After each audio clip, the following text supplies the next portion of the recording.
like the youth level, not the AA, not AAA, not any of that. But I mean, I think it certainly applies to that as well. But any interaction with the actual coaches, when you come in to do a skills session, do they look at it as a night off? This is great. Skill session, I don't have to be on the ice today. Or are they welcoming to what you're doing and your interaction with the coaches as to, okay, this is what we're doing, why we're doing, how you can apply it to your players and where they use it in the game? Because very often you see kids who they go to skill coaches and they certainly they improve with their skills, but situations where, okay, you're coming down the wall, you're being angled off, and instead of opening your hips up, maybe a little mohawk, slowing down, changing the pace, looking for a way to distribute the puck, you're just looking to dangle through some kid's legs. And we've all seen that all the time at tryouts on that. So it's really more of a question of, are you finding that you get participation from the coaches for the organizations that you're actually taking part in working with? Or do they see it as a night off? And are you able to communicate to them how to use that in the game, when to use it, and how receptive are they? Peter, I'm going to jump in because this is my wheelhouse. So I do some skill development with Lee side, like wearing my Lee side hat, but with all the teams I work with, I'm actually doing it through my business. So I don't run skills for every team because I haven't figured out how to clone myself yet. So I work with 10 different Wildcat teams, and their coaches must be on the ice with me. I won't run it solo. I want all of them there. They actually ask. So usually I send an email out before we've started and say, here's how I typically do things, sort of a laundry list of questions for them. I'm often on the ice with the goalie coach. A lot of teams bring the skills coach and the goalie coach instructor out on the same day, and some don't. So that's got its own challenges when they are or aren't there. But I like the head coach to be there and the assistants, mostly because they're learning through what I'm teaching. So to your point, I'm a skills instructor, but I'm teaching the concepts of hockey. So for example, last night we're working on, one team wants to work on attack, the other team wants to work on breakouts. Great. We're all going to do retrievals, puck retrievals, which means we're all going to do tight turns and we're all going to do scanning of the ice, right? So we're all working the same skill set. It's just that the one team wants to do it on breakouts, so we're doing it in their own end, and the other team wants to do it on attack, and we're doing it on the other end, right? But those two, attack off any kind of loose puck or breaking out off a loose puck, which is the only kind of breakout really there is, that starts with a retrieval. That starts with a tight turn. That starts with scanning and awareness. So before we even get into the practice, those coaches, I've already had that conversation with them, like, well, this is what we're working on and why, and I say it in front of all the players as well. So we're not just like jumping over stuff and sliding under things for no particular reason. Every skill we work on has a purpose that weaves into the theme of the practice plan. So the coaches, I send them the practice plan in the morning, and so they already know what's coming at them. And then I'm just bringing them and the players along on a ride throughout the hour or hour and a half session. And it's very a lot of the coaches who are new to me are like, this is very unlike anything we've ever done before. Like none of the drills look like the drills that they would have done before. But I'm trying to teach in such a way that they can take that skill or that concept. And if their next practice is on breakouts and they actually have some sort of plan on their breakout, they can just insert those concepts there. So that's how I manage it. Occasionally our coaches are busy and they might say, hey, Kim, I'm going to take the night off because I have 3 other daughters and I haven't seen them in a week because we've had a tournament and 3 games. Like, for sure, take that night off. Like, I'm not religious about it. Like but I don't like to be on my own because I think if I'm teaching something to the girls, I need someone else who's there during their games or their other practice to say, hey, remember what Kim said about thinking a play ahead? Or how about we need to scan before we pick up that loose puck? Someone who can bring that through and along throughout all the sessions. But I think some coaches perceive that they would get the night off if I was on the ice with them. But then usually after the first session or two, they all want to be on the ice because they feel like they're learning something. And so if I can do that and teach the girls at the same time, I think that's a win-win. So that's the way I do it, but we don't mandate that that's the case across our organization. We just mandate that every competitive team needs to have a skills instructor, but we don't tell that skills instructor what to do or how to run their sessions, because that would be pretty unwieldy to deal with the volume of teams. Kyle, can you comment on this if you're still there? Okay. Hi, Willie. I'm still here. I just had to take a call, so I missed I just got back on about a minute and a half ago. But if you give me the broad stroke, I definitely could make a comment. I did hear. Peter, you can ask that question again. Sure, Kyle. My question was, with you being a skills guy and coming in and working with different organizations, is that right? And do I have that right? As part of what you do? Majority is independent. They come to me. However, in season, you're right. Like I'll be working with a few different minor hockey associations. Even there's like a clique of parents. They do their own. They just do their own development thing, whether it's spring or summer. So I'll get approached by those groups outside of like my own camps that I host.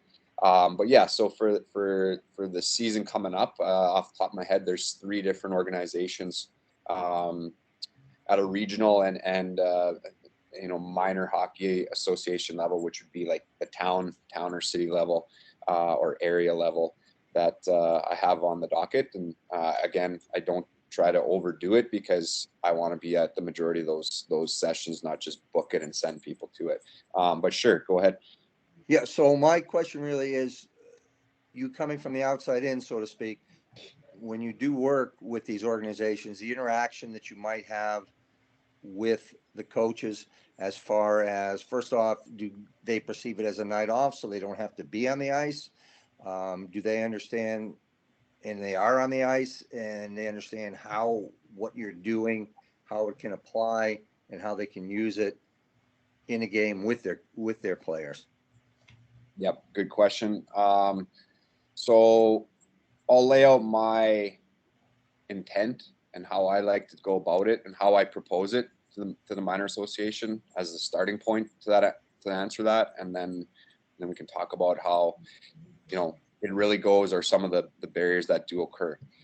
So the goal that I approach, and my approach is like, we're not coming for a night off. I want to work with the coaches as well as the players, and in the end, it's, if I only come out 4 to 5 times a year, what are your players really getting out of that? It's what's more important is what happens in between those 4 weeks or 2 weeks, whatever it might be. That's more important, because they're going to skate 3-4 more times in between that. If it's 1 week, so in a 4-week situation, well, they're going to practice, let's just say 12 more times. So if I come out for a one-off, what are we really accomplishing? We might strike gold, but more often than not, we know that's not the case. We need some reps. We need some consistency.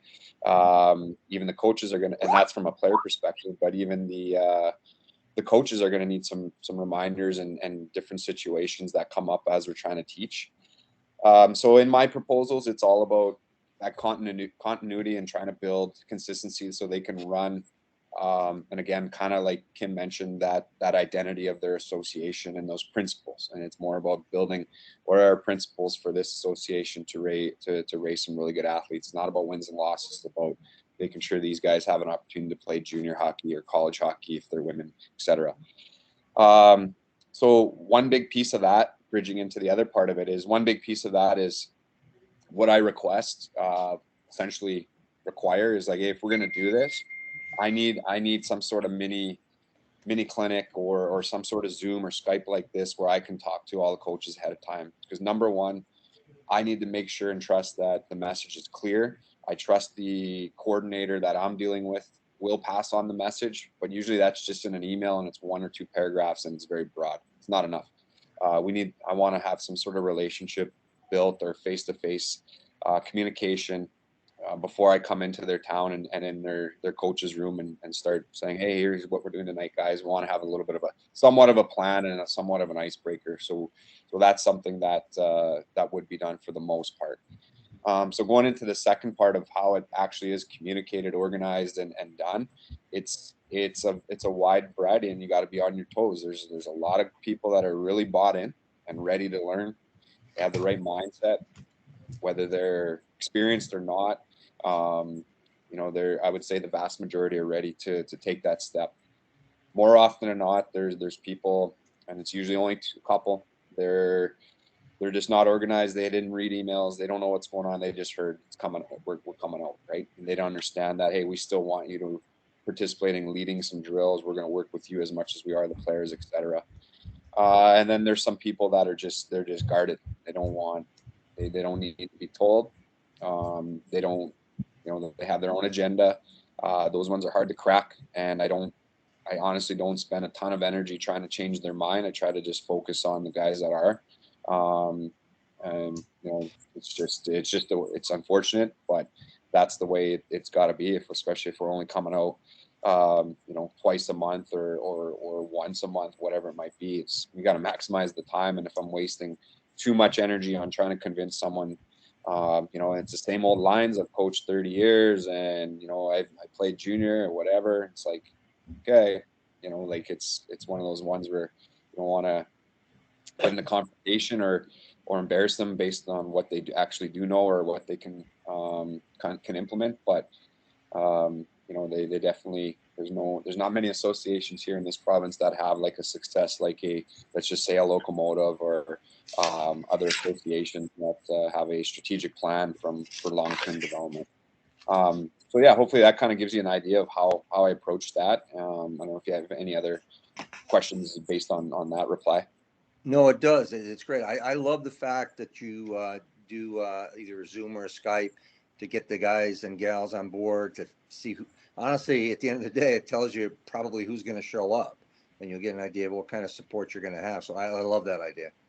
I should add as well that preliminary Zoom and Skype is a piece, but also built into that proposal is ensuring that our pre-ice, so again, who's showing up, we're not ideally not figuring that out 10 minutes before ice time and say, look, part of that Zoom is look, I need you guys for this one particular day to be there at least 30 minutes ahead so we can go over that ice plan and make sure that everyone's comfortable with their station or skill concept so that you can help correct. We're just one or two coaches, depending on how many kids are on the ice, etc. Ideally, we're setting up the stations for the most part, and the coaches are running them, and we can kind of float and support and make sure those teaching points are driven home after the pre-ice.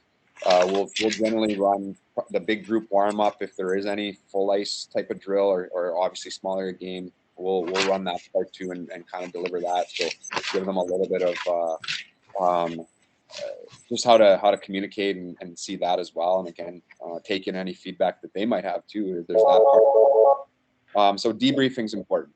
Debriefing is an important piece of that, and I think that's also built into that proposal. Is we need time for on-site pre-ice with coaches, more importantly, and we need some time for debrief, whether it's immediate or another Zoom or whenever it might be a few days later on a Zoom. Then we need to do that. And some of these locations are, an hour, 45 minutes outside of Winnipeg that I'll predominantly be working with, small towns. So, it's the communication piece is using technology is important. And those players are coming in from probably an hour and whatever as well when we're talking about kind of the rural setting. They don't all just live right next to the rink. So time is important. I'm going to interrupt you here because Tom Malloy and Jordan Fenton and myself, over the years, I mentored both Tom and Jordan, and they have a company that does skill sessions. And I think both of them can do skill sessions better than the company of people coming in. So it's free time for them to communicate with players. So I'm saying to you, as a person who's been a skills guy, but not to the degree that to go on today at the high level end, but my experience with the skills guys that I've watched work with those team is it's a break for the coach. They're not doing anything that I know Tom is capable of, and he has his guy from Europe that is a skating specialist that he confides in. And Jordan is required, I believe, because the association has brought in this company. And I'm not sure what the communication is with the people coming in, Jordan. But can you talk about, and Tom, talk about um, your experience working with the skills people that have been mandated to come in, and what kind of communication there is and how useful it is or isn't for you? Yeah, okay. Well, yeah, I can share a little bit of my experience with it. Kyle, I have a question for you at the end of it too, if I remember. But kudos on the time that you spend with the coaches prior to and after the sessions, because I've had experiences where they've been worth their weight in gold, and some that have been worth their weight in lead. In that, if there's a lot of pre-thought and pre-planning going into it, and consultation of where we see the need being, then it can be really good, really well designed, and some of that. But I've also had experiences where basically the practice plan that was coming in to work with my team was one step up of from being written on a bar napkin or bar coaster. And it was one of those ones where I'm like, well, this isn't a real valuable use of my time or the kids' time. But when they're really well planned, like this past year, I had great communication with the group that were doing it, and focused in on some of the team pieces or habits that we were trying to accentuate, and they really it did help in that piece.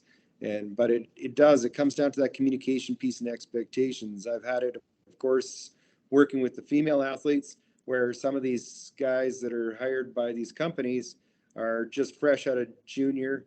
And when they get told that they're assigned to a female ice session, they are less than enthused, and you can tell from the time that they walk in the rink. So there's some of that goes on still, unfortunately. And unfortunately, the other piece to it is, as we're seeing, is that some feel that this monetization of the game has to happen. I think that now there's so many kids that have their own skills sessions that they're doing that it isn't necessarily the same or needed the same way as it once was. But I do see that there still is a role for it, and especially, Kyle, if they're doing it in the way that you are, in having so much pre-planning and post work and follow-up work in that. So the question I would have for you, Kyle, is do you get the opportunity? I know that with being so spread out, do you get the opportunity to actually see some of those teams play? So some of the concepts and things that you're working on with the teams individually, do you get to see that in action and maybe then have further follow up with those coaches? That's the idea. Part of